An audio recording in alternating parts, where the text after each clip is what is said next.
My brother took his own life, and my family thinks I had some insane life insurance policy on him and am now filthy rich. Now they are harassing me to get their cut while I am grieving. Posted by you/throw a redhead orphan. I, 20F, ran away from home when I was 16. My family was, and is, incredibly toxic. My father was verbally, mentally, and emotionally abusive. My mother enabled him and was mentally abusive in her own right. I was forced to work full-time in addition to going to school because I was expected to pay rent, along with repayment of money spent on taking care of me as a kid. I'm not proud of it, but I started hiding some of my tips and lying about how much I made when my father asked for his payments.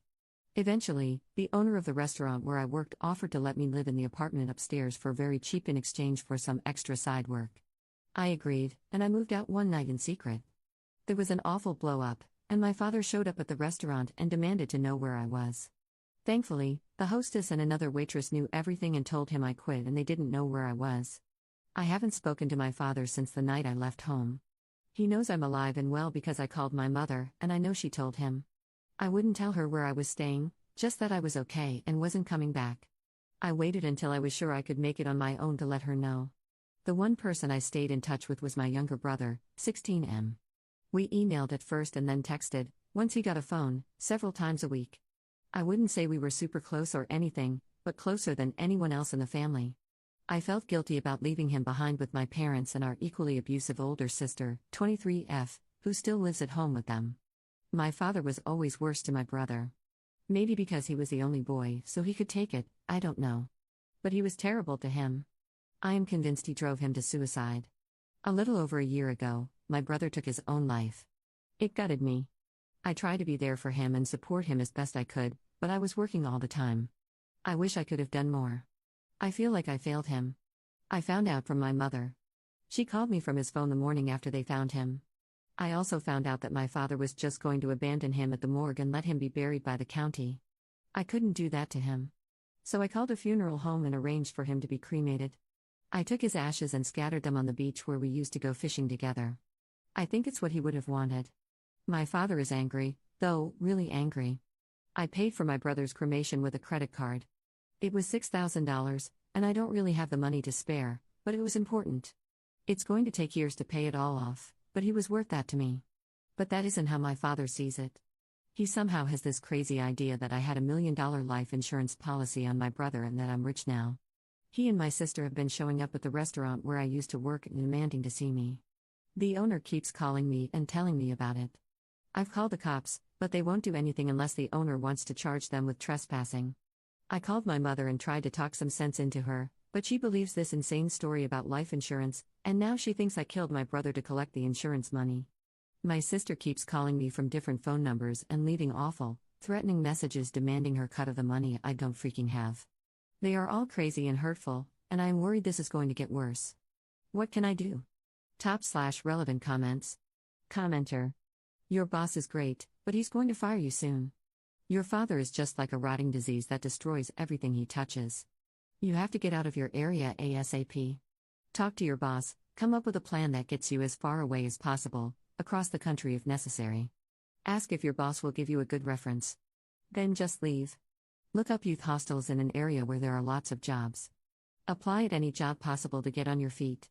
You don't have to put up with this stalking and abuse. But if the police are not doing their job, then running towards a new life is the best option.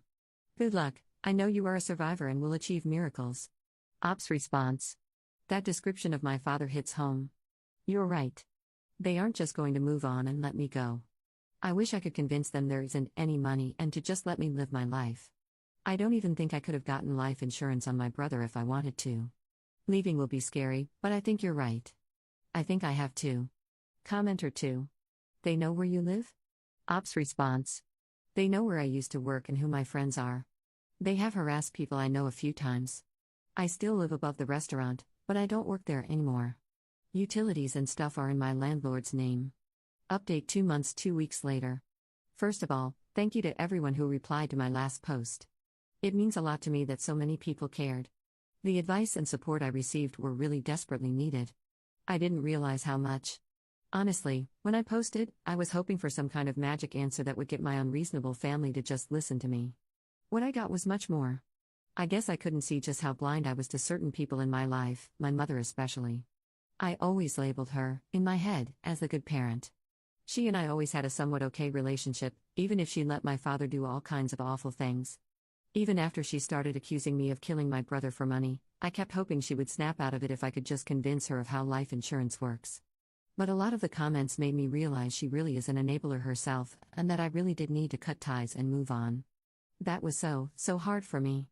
I didn't want to think that I'd never be able to see my parents or my sister again, not even for Christmas.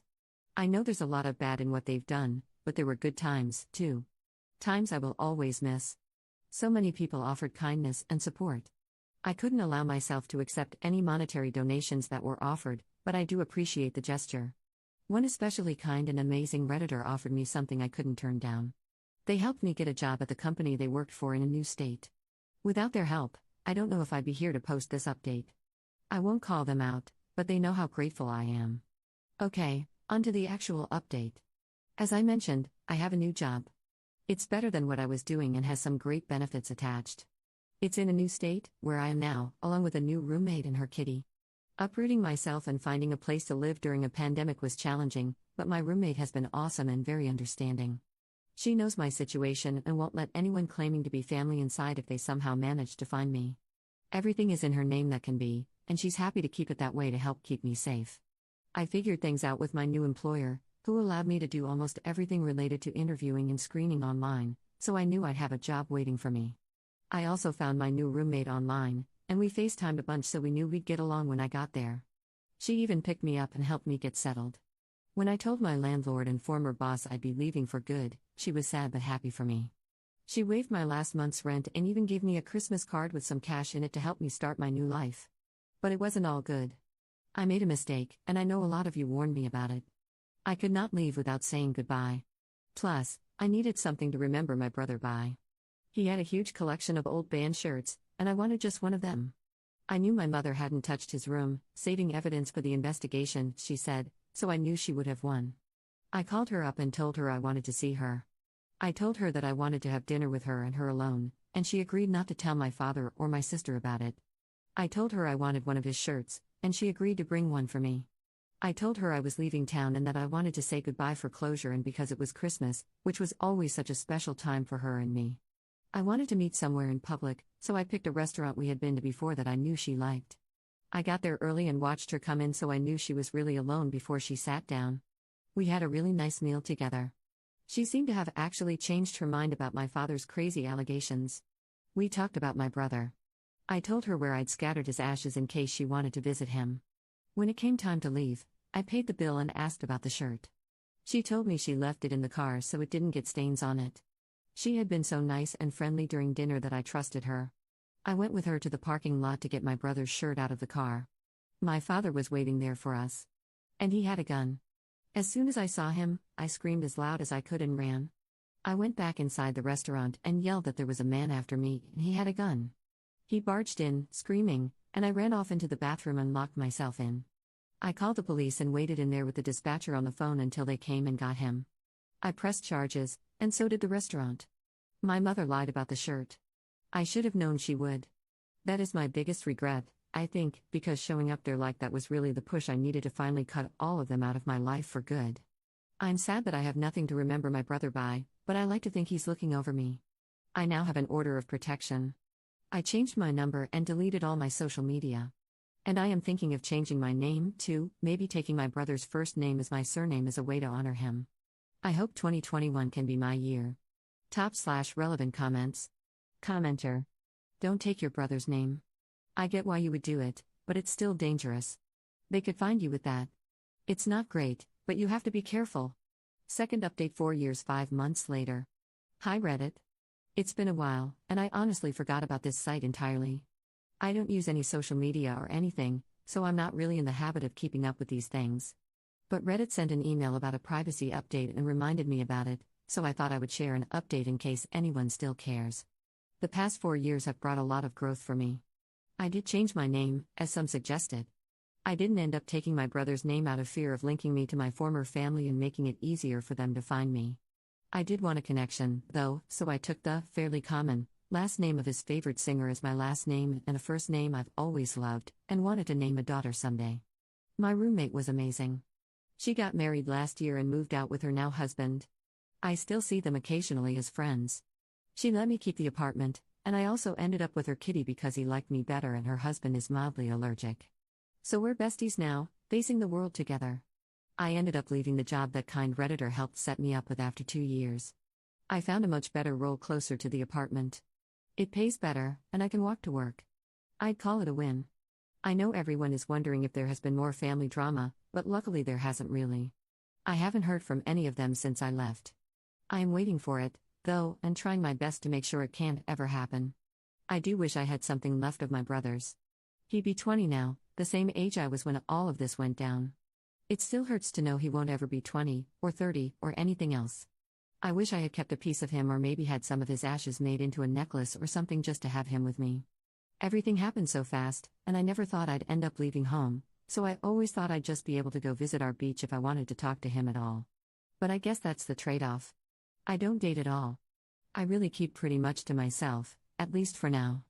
I don't think I can trust people enough to get close. I'm in therapy, and it's helping. Things are honestly pretty good right now. I just wanted everyone who wondered to know that. So many kind people offered support and advice and opened my eyes to realities I wasn't ready to recognize. I might not be here if not for them, especially the person who put me in touch with resources and helped me find a new job. I owe my new life to them, so thank you.